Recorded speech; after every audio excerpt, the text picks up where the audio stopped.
Wesley, nascido em 1703, foi um dos grandes evangelistas que o mundo já viu. Por meio de mensagens de santidade e transformação pessoal, ele provocou profundas transformações sociais na Inglaterra do século XVII, que se espalharam por todos os continentes da Terra. Considerado um dos maiores evangelistas da história da Igreja, Wesley pregou até os seus últimos dias de vida, onde morreu em Londres no dia 2 de março de 1791. Wesley viveu e pregou em uma época onde o cristianismo estava definhando em todas as denominações. Dentre aqueles que se conformavam com a chamada paralisia cristã, Wesley se sobressai, pregando arrependimento, salvação e trazendo mensagens a respeito de avivamento e também orando pela renovação de toda a Inglaterra.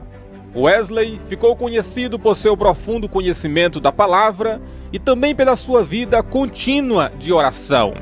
John Wesley, meu amigo, orava todos os dias 6 horas e ele não saía de casa sem orar pelo menos 1 hora. Isso mesmo, era um homem de oração e viveu um ministério frutífero, cheio da presença de Deus, onde através de suas pregações no meio da rua, centenas de pessoas sentiam o desejo de ter um encontro com Jesus e começar uma vida nova. Tem pessoas que dizem assim: Senhor, me usa também como fulano de tal, me levanta, me usa na pregação. Mas a pessoa não aprende que o segredo para ser usado por Deus é a oração. Tudo vai começar com a vida de oração. Pouca oração, pouco poder, pouca graça, pouca sabedoria. E a mensagem no púlpito é aquela mensagem velha, paia, fria. Porque em vez de gastar tempo na presença de Deus, gastar não, investir. Porque o tempo que a gente tira para estar na presença de Deus é um investimento na nossa vida com Deus. Tem pessoas que, em vez de aplicar um tempo na presença de Deus, elas aplicam na televisão, no WhatsApp, no TikTok. Aí quando vai pregar, meu amigo, pense na pregação velha ruim. O testemunho do reverendo John Wesley até hoje fala e tem impactado milhares de pessoas ao redor do mundo. Tem incentivado muitos a buscarem também ter uma vida de intimidade com Deus e viverem o sobrenatural nessa terra. E uma dessas pessoas que foram impactadas pela história de vida do pregador foi o saudoso evangelista Billy Graham. Hoje você verá como Billy Graham reagiu ao entrar no quarto de John Wesley ao visitar sua casa. Naquele lugar, sendo impactado pela presença de Deus, Billy Graham faz uma oração que mais tarde se tornaria realidade em sua vida.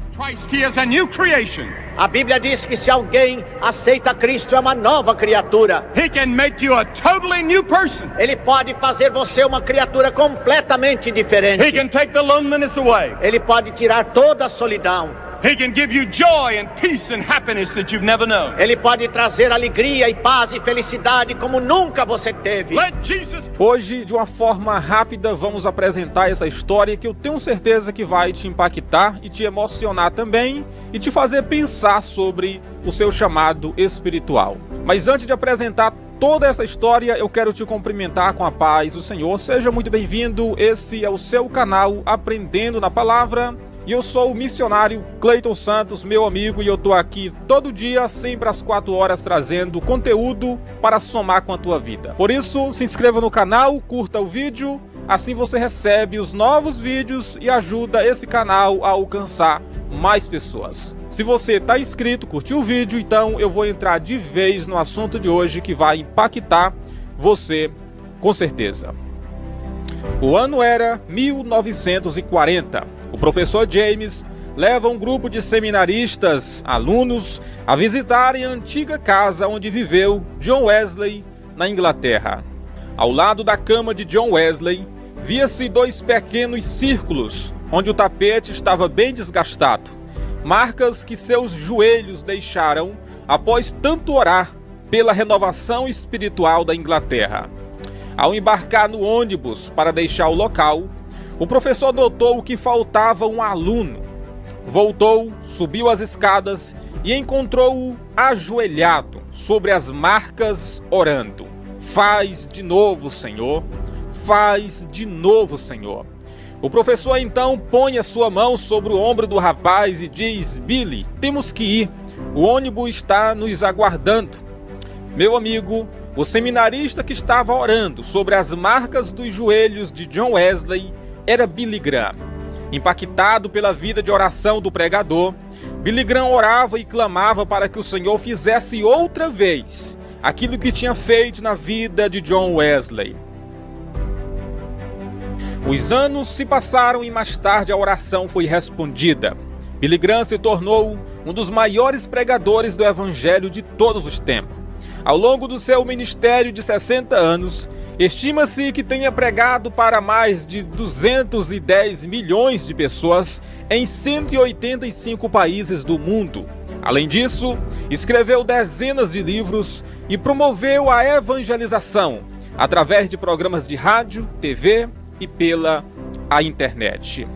Venha à cruz. He will break you free. Ele então fará você livre. He will cut the bondage. Ele então vai quebrar os grilhões. He will break the chains. Ele vai quebrar todos os impedimentos. Ye shall know the truth, and the truth shall make you free. God is saying, I love you. Deus está dizendo, eu amo você. Meu irmão, que coisa impactante. Ao entrar ali no quarto de John Wesley, Billy Graham foi tomado pela presença de Deus e pediu que Deus fizesse de novo. Senhor, faça de novo. Irmãos, e essa oração precisa ser feita hoje em dia. Você tem observado que os grandes evangelistas estão indo embora? Exatamente, Billy Graham fez a sua história, cumpriu o seu ministério, não teve nenhum escândalo no seu ministério, e é por isso que eu admiro a vida dele, mas os grandes evangelistas estão partindo. Olha aí na sua tela o Jimmy Swaggart. Quando perguntaram para Billy Graham em entrevista se ele se considerava o maior evangelista de todos os tempos, ele disse assim: façam essa pergunta para o pregador Jimmy. Enfim, os grandes evangelistas estão partindo e eu acredito que esse desejo de ser usado por Deus, de impactar vidas, precisa também nascer no nosso coração. O mundo precisa de novos evangelistas que tenham por missão pregar o evangelho. Você está percebendo o que está acontecendo hoje em dia? Deus levanta a pessoa começa a pregar, Deus dá um ministério, Deus começa a usar e de repente a pessoa abre mão de tudo para ingressar em outro rumo. Ou para ser um empresário, ou para se tornar um grande político. É assim, a pessoa entrega a igreja, para de fazer cruzadas, para de pregar e simplesmente começa a se focar em outra coisa. Alguns, claro, entram na política, continuam pregando sobre santidade, enfim, continuam fazendo agendas.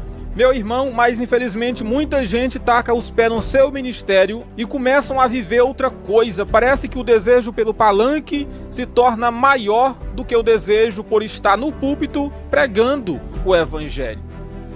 Que esse desejo venha nascer no seu coração, que esse desejo venha se incendiar no nosso coração pelas almas. Que venhamos orar pela renovação de nosso país, pela renovação da igreja, que venhamos orar pelas almas e ter amor pelas almas. Que novos evangelistas venham surgir no nosso tempo para impactar o mundo. O mundo precisa ouvir que Jesus salva. Mais do que nunca, pessoas precisam se levantar para anunciar as boas novas do evangelho. O mundo está se mergulhando, meu irmão, cada vez a mais no pecadão, no erro e na mentira. A coisa certa está virando errada, muitas ideologias de demônios vêm surgindo pelo mundo e esse é o tempo de nos levantarmos e impactarmos o mundo com a pregação do evangelho. Seja na sua rua, no seu bairro, na sua cidade, na sua página da internet, onde quer que você esteja, fale que Jesus salva. Seja um evangelista, seja um pregador do evangelho, tendo sempre isso em mente. Ai de mim, se não pregar o evangelho.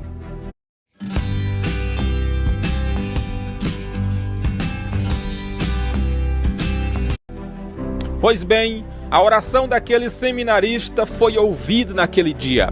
E mais tarde, meu amigo, se tornou realidade. Billy Graham se tornou conselheiro pessoal dos presidentes americanos, desde Eisenhower até Bush filho. Falou e orou na posse presidencial de todos eles. Foi amigo pessoal e conselheiro espiritual da Rainha Elizabeth II e de inúmeros presidentes. Era recebido como chefe de Estado onde ia, inclusive nas 2 vezes em que esteve no Brasil, em 60 e em 74, sendo recebido pelos presidentes JK e Geisel. Seu legado familiar se revela nos filhos, netos e bisnetos que são ativos no ministério em todo o planeta. Seu exemplo é seguido, respeitado e admirado por pregadores em todo o mundo. Foi casado com a mesma mulher durante 64 anos, até a morte de sua amada Ruth. Caráter intingível, soube expressar como ninguém o ser discípulo de Jesus. Certa vez Billy Graham disse: algum dia você vai ler e ouvir que Billy Graham está morto. Não acredite em nada disso. Eu estarei mais vivo do que estou agora. Eu apenas terei mudado de endereço. Eu irei à presença de Deus, disse Billy Graham. Que Deus possa abençoar a nossa vida e que esse vídeo possa te ter feito pensar um pouquinho sobre o seu chamado. É a sua vez de viver aquilo que Deus te chamou para viver. Desde o ventre você foi chamado. Não corra desse chamado. Tenha também essa sede. Irmãos, eu tenho essa sede no meu coração de falar de Jesus. É por isso que eu estou aqui em um vídeo, às vezes falando de algum assunto. De repente eu começo a falar que Jesus salva, que Jesus liberta. Eu começo a fazer um convite, porque eu sei que essa é a mensagem que precisa estar no nosso coração e na nossa boca. É tempo de sermos discípulos, é tempo de sermos pregadores. Em um mundo de trevas, em um mundo caótico, a nossa luz precisa brilhar mais do que nunca. Deus te abençoe, continue orando para que o Senhor faça de novo aquilo que tem feito no passado, porque o nosso Deus não muda. A Bíblia diz que o mesmo Jesus do passado é o mesmo de hoje e vai ser para sempre o mesmo. O Deus que levantou grandes evangelistas no passado é o mesmo de hoje em dia. Deus te abençoe. Se você acredita que esse vídeo pode somar na vida de mais alguém, curta ele, porque assim o YouTube vai entender que é legal e vai começar a recomendar aqui dentro da plataforma. Se você pode, pega agora esse vídeo também, compartilha com mais pessoas e até amanhã, 4 horas da tarde, com mais um conteúdo aqui nesse canal. Deus abençoe.